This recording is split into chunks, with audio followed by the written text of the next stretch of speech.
Kaya itu bukan dari investasi.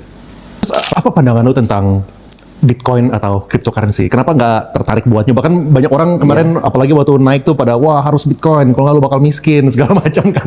Kenapa lu bisa nggak ada ketertarikan di sana? Ya segampang gue nggak ngerti aja. Gue nggak ngerti, gue belum merasa perlu untuk mengerti. Mungkin gue terlalu kolot deh orangnya ya. Dan gue kan secara konservatif dilatih dari kuliah gue. Nah, itu kenapa tuh? Soalnya kan kebanyakan orang kalau misalnya mereka, apalagi sekarang narasi yang paling sering orang dengar kan, wah beggar gitu kan. Beggar tuh maksudnya naik 100% atau 12% gitu kan. Kayaknya sekarang kalau misalnya naik 10%, 15% tuh orang-orang kayak ngerasa, kapan kayanya, duitnya jadi bagus ya, itu pertanyaan bagus. Karena gue nggak ngerasa investasi itu cara buat jadi kaya. Itu pegangan gue. Investasi itu bukan dari kaya itu bukan dari investasi.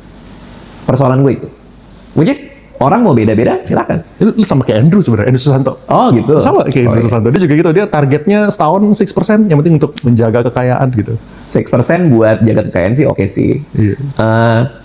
Jadi buat gue kaya itu bukan dari investasi. Terus kan banyak orang yang bilang misalnya, ada nih ini kaya dari investasi. Ya memang berarti kan kalau buat gue, argumennya adalah kaya itu dari kerja. Berarti kalau ada orang, ada yang bilang bahwa si influencer ini kaya dari investasi, ya itu berarti kerjaan dia kan investasinya. Itu kerjaan dia. Kerjaan gue kan bukan investasi. Kerjaan gue adalah gue storytelling, bikin cerita.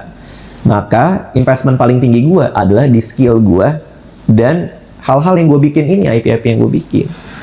Lu pernah ada ini gak sih kayak pernah kesandung di mana dari segi investasi, makanya itu yang menurut lu kayak oke, berarti yang micin-micin nih is not for me gitu. Misalnya udah pernah coba masuk sana, dengar dari orang ternyata nggak berhasil gitu. Ada nggak sih yang lu bisa share dari kesalahan investasi? Ada nggak ya dulu ya? Dulu paling tipe-tipe yang, ya gue nggak usah jelasin lebih detail ya, tapi bukan di market sih, tapi lebih kayak, bang kasih gue duit segini, gue ada bisnis ini, nanti gue akan balikin dalam sekian kali lipat gitu. Pas zaman gue muda tuh ada yang kayak gitu. Terus gue kasih duit dengan harapan, wah ini jadi kaya nih gue kalau dia bisa balik gini-gini. Ya seperti biasanya, tiba-tiba kan hilang dan nggak tahu kemana kan. Nah, ya itu gue diingetin lagi, investasi itu bukan buat jadi kayanya dari kerja. Nah berarti investasi buat apa? Investasi untuk memenuhi tujuan keuangan. Tujuan gue tahun depan mau liburan, ya gue investasiin di pasar uang gitu. Berapa paling 4%, 5%. Tapi kan tujuan gue itu.